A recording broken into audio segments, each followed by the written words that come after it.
At ito po yung pick up natin ngayon, 2 lechon. Dito sa napakasarap na lechonan. At sikat na sikat ang, ano bang pangalan ito? Elars Lechon. Wow, Elars Lechon, baka naman. So ito po idadalhin natin sa Taytay. Sa may Kaintalang. Napakatungapon tong sarsa. Doon na lang natin sa unahan. Tapos may isasabay tayo papuntang Kainta. At pick upin na natin. Let's go.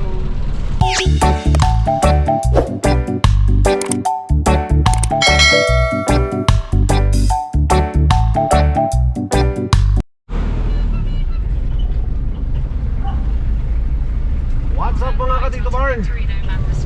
At have a blessed day. So ngayon ay kami ay muli maghahanap buhay ni Kuya Rosen. Ngayon po ay 11:20 na ng umaga, Saturday, December 14. At may nakuha na kaming booking sa umaga ito at pupuntahan namin dito lang po sa may Vicente Cruz. Dadalhin itong booking na to ay sa Mandaluyong. Ginawagan ko si Madam kasi nakita ko may pumick-up na dito sa booking na to. Siguro kinancel. Dahil nung tinawagan ko, ang isasakay nila ay table and chair. Kumbaga may ano to, catering services. So pagka ganito yung ating pipick-upin, yun nga, hindi natin yung sasabayan ito ng another booking. So single booking lang to, malamang dahil maraming gamit. So hindi ko na pinagbigyan ko na si Madam dahil nagmamakaawa. Sabi magdadagdag na lang daw dahil kailangan na makapunta na sila dun sa event dahil magsisimula na. Eh lagi daw siyang kinakancel pag sinabi niya na ano, na catering, pang catering yung kanilang isasakay. So pick upin na natin sa Vicente Cruz. At napakalapit lang dito sa bahay. 9 minutes, nandun na tayo, 2.1 kilometers. So let's go Kuya Rosen.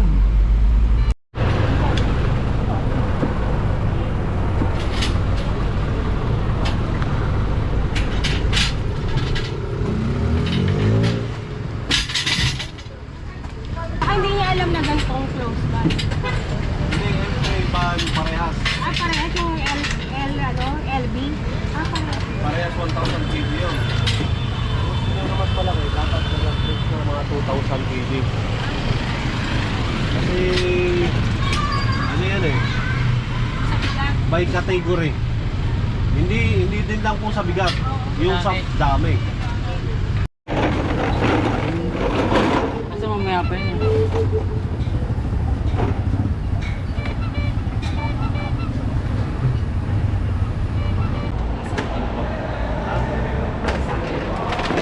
Mula sa iyo.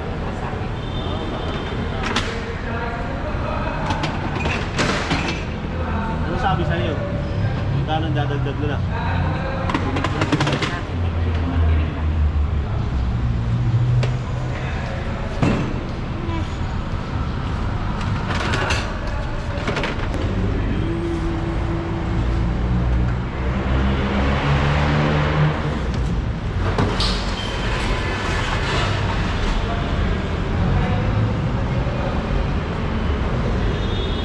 Okay na yung setup nyo kasi dito lang wala lang sakta-sakta sa hagdan.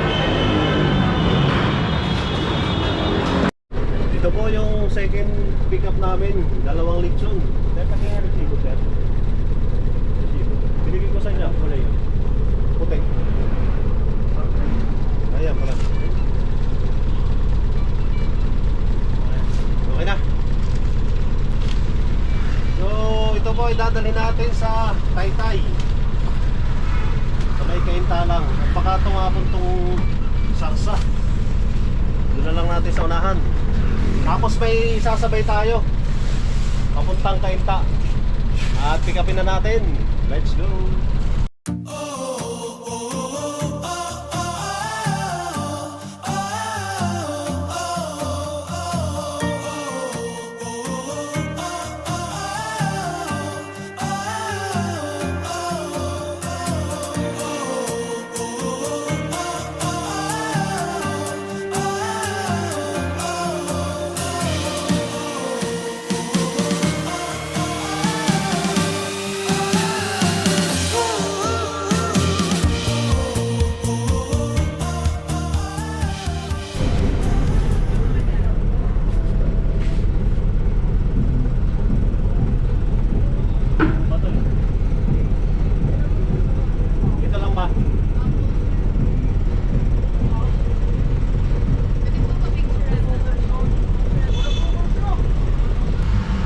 dito na po muli tayo sa Ortigas Avenue. Ngayon lang uli ako nakabalik dito sa bandang Ortigas. At ganun pa rin, lalong sumikip ang daloy ng trapiko dito. Grabe, kanina pa kami ni Kuya Rosen. At nakatulog na nga siya sa bagal ng daloy ng trapiko. Dito kami sa may magpapasing na kami dito sa C5. At alam niyo po ba mga Tito Bar, yung sakay ko na na dalawa, hindi ko na po sinabayan yan kasi ang nito, na-pick up natin yung lechon na dalawa. At nagkaroon po kami ng hindi inaasahang pangyayari. Itong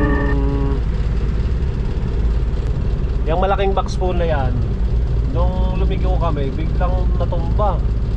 At kanina nandito yung lechon. Yun po, tinamaan yung isa.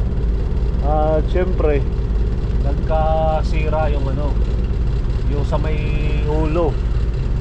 At ito po yung kanina ko pang iniisip. Sabi ko baka mapagalitan ako o pagbayarin ako niya kasi nga may damage. Hindi naman yung medyo na deform. Yung sa may ulo pa naman ng lechon. At nag-iisip na ako ng matinding dahilan. So sasabihin ko na lang dito mamaya pagdating, yun kasi ang unahin ko eh. Naaminin ko na hihingi ako ng pasensya kagad. Sabihin ko may kasalanan ako kasi nga hindi ko na safety yung lagay ng dalawang lechon.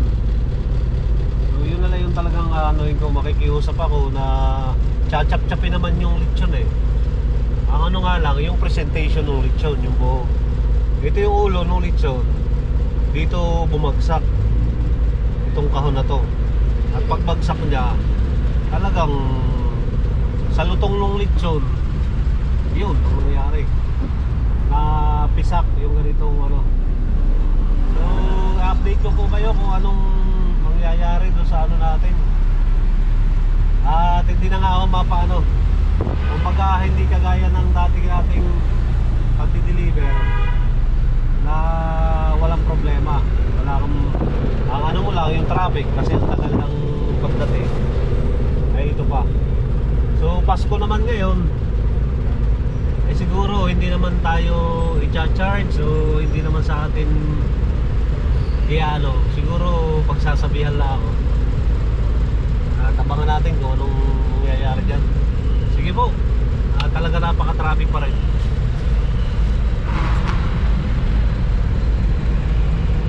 At ganito po ang buhay ng delivery driver kapag talagang inabot ka na ng katrapikan. Tingnan mo, papunta doon, pabalik, parehas traffic.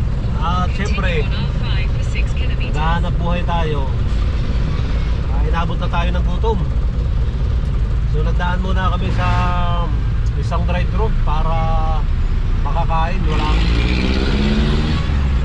Dahil kung magpapalipas naman tayo ng gutom, baka magkasakit pa tayo. Kaya habang traffic ay tuloy-tuloy yung kain ko dito. Yung kain po tayo at maubos na natin yung kanin. Parang 10 bits si Tito Bar. Grabe oh. Ito yung nakakasira ng ng pagde-deliver natin. Ang dami-daming booking tapos hindi ka naman makaka-pick up. At deliver na natin to.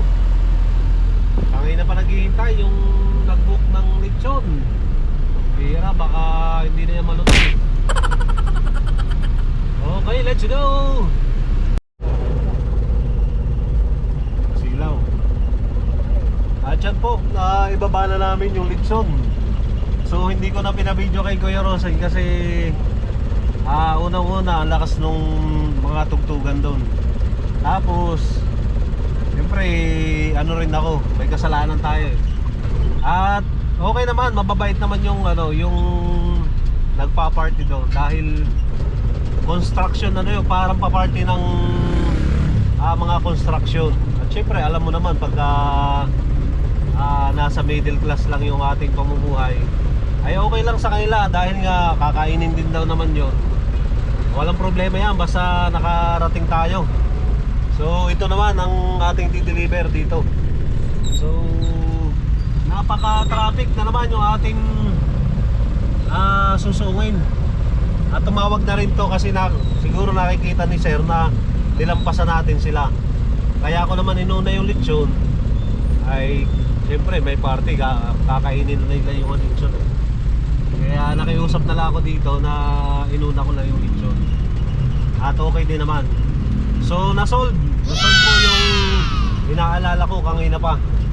At naging okay naman yung ating pakiusap doon. Kasi pagbungad pa lang namin kanina, sinabi ko lang, sir, may kasalanan ako, ito, gano'n. Tapos yun, alam naman nila na talagang hindi ko man sinadya. At pinatawad naman kagad tayo. So maganda yung nagsasabi tayo ng totoo na nangyari para bungad pa lang, mabawsan na agad yung makikita nilang sa nangyari. Kasi sinabi na agad natin. Okay po, at i-deliver na namin tong pangalawa. Malapit na siya, kaso sa sobrang traffic ay 30 minutes yung nakalagay. Estimated lang naman yun, 3.6 kilometers at dito lang yun. So deliver natin at tingnan natin kung makakakuha tayo pa Manila. Kasi may practice po kami ngayon ng choir sa church. So pagka matatagalan tayo dito kahit hindi na kami kumuha ng booking. Okay.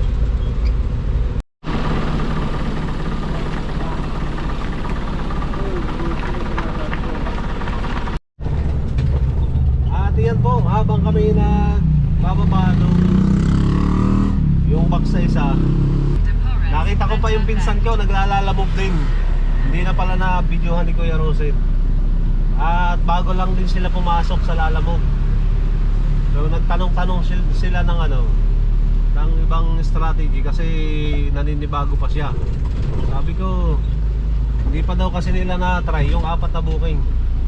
Sabi ko kasya yun. Basta maluwag yung mga nakukuha mo na booking, maliliit, pwede ka pang mag-accept. Ta-try din daw nila.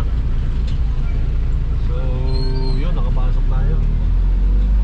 At yung pipikapin naman natin dito ay mga laruan daw. Dito na tayo sa compound. Dito na.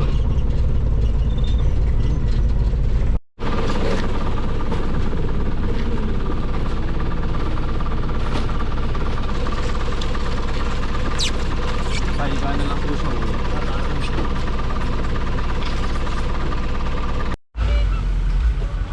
Ano? Bago yun.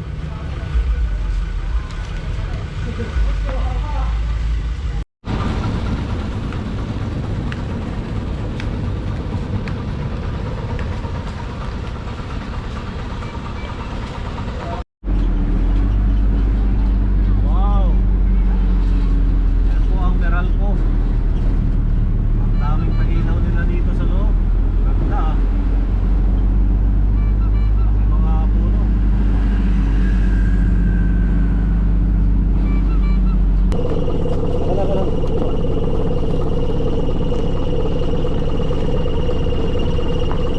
At nandito na po kami sa final drop off dito sa Green Hills sa napakagandang subdivision, executive subdivision. At yung babayaran sa amin ay 916, ginawa ng 1,000. At yung kanina po na doon lang sa may Pasig, 200 naman yung tips sa atin dahil tinulungan ko pang mag-akyat sa taas.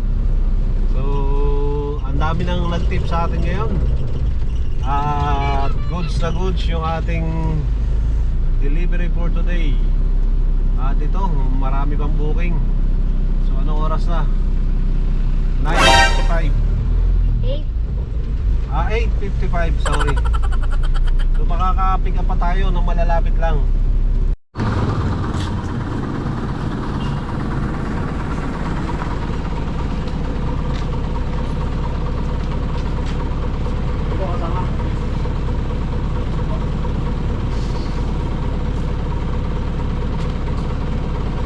At yan po, may nakuha pa tayong booking papunta ng Manila.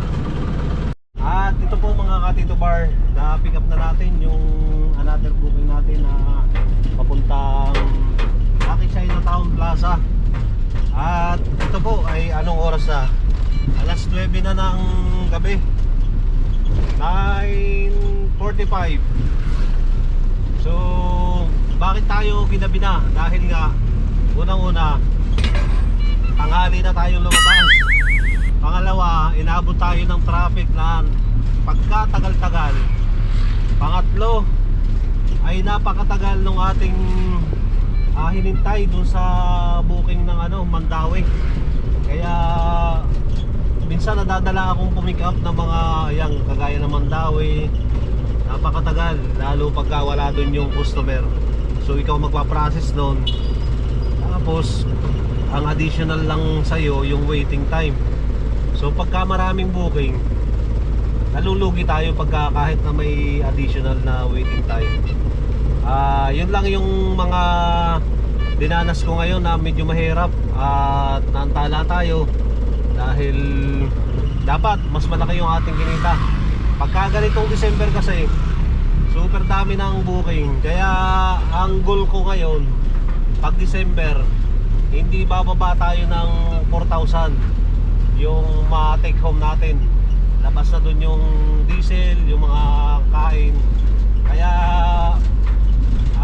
pick up ko pa to dahil ito yung makakapag-achieve ng natin goal for today. So last booking natin na ito. At kapag may booking naman na papunta na pauwi ng bahay, kasi sa may divisoria natin dadalhin to, ay syempre isasabay na natin. At lahat naman ay ngayon ay medyo maluwag na, hindi na kagaya kanina na matraffic. So i-deliver na natin to. So kahit na may bubuhat, may bayad yung buhat ito 200. So ako na yung magbubuhat kasi si Kuya Rosy naman mag-help lang yan sa akin. At blessing dahil nga kasama natin si Kuya Rosy, marami itong natutulong sa akin. Siya nagbibideo, siya yung tumutuwang sa akin pagka may mga bubuhatin.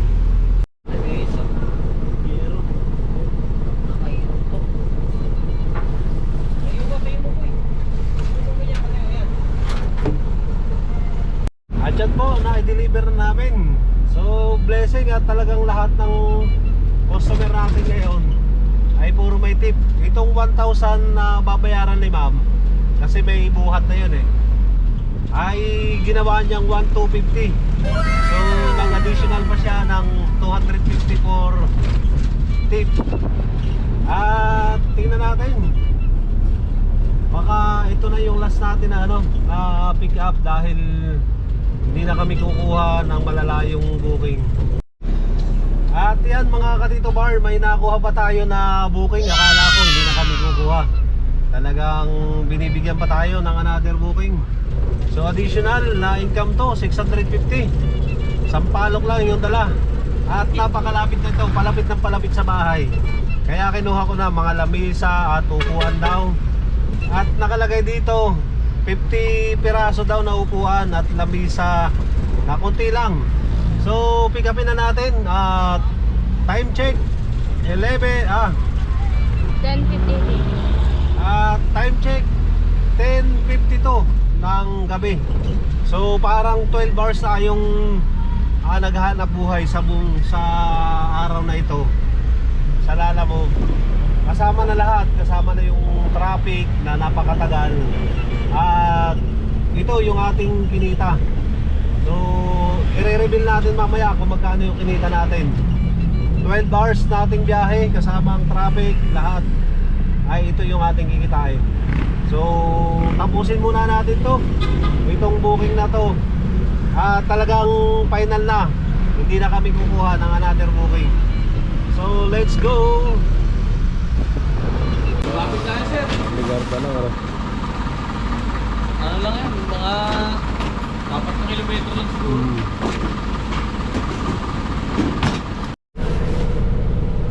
Uy, baba niyo to.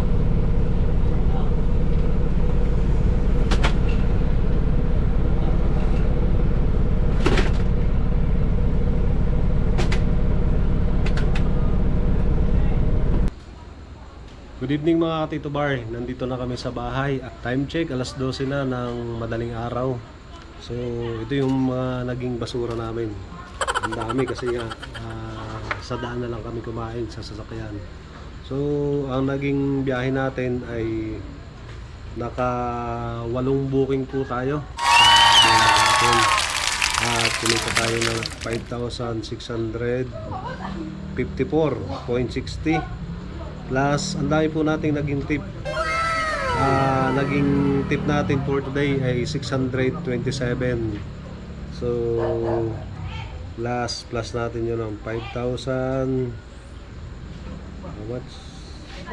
654 5,654. At ang total po ng ating kinita for today ay 6,281. So nag-less po lang tayo diyan ng 1,000 na sa diesel. Tapos yung mga kinain namin ay halos nag-budget kami ng 400 ni Kuya Rosen. Minus natin less 1,400. At yan po, ang kinita natin ay 4,881. So goods na goods po yung aming pagbiyahe kahit kami 11 na ng tanghali nag-start o magto 12 at na-traffic pa tayo. So pagka December talaga ay napakaganda ng pagbiyahe. So maraming salamat po sa patuloy na panonood nyo po sa aking YouTube channel. At ingat po tayong lahat. God bless everyone. Bye.